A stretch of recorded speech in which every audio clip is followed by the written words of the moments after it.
Valsad rural પોલીસે Gundlav highway પાસેથી એક કારમાંથી 36,000ના દારૂ સાથે બેને ઝડપી પાડ્યા।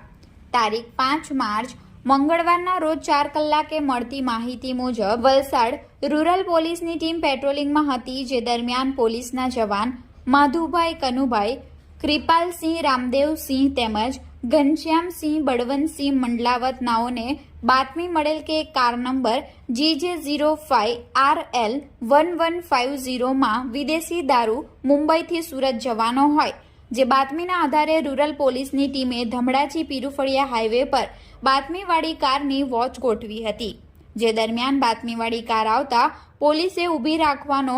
ઈશારો કરતા ચાલક પોલીસની નાકાબંધી જોઈ કાર આગળ હંકારી મૂકી હતી। જોકે પોલીસની ટીમે કારનો પીછો કરી ગુંદલાવ હાઈવેના સર્વિસ રોડ પાસે કારને ઝડપી પાડી હતી। અંદર તપાસ કરતા કુલ 360 બિયર નંગ, જેની કિંમત ₹36,000, કારની કિંમત ₹5 લાખ તેમજ 2 મોબાઈલ જેની કિંમત 10,000 મળી કુલ 5,46,000નો મુદ્દામાલ કબજે લઈ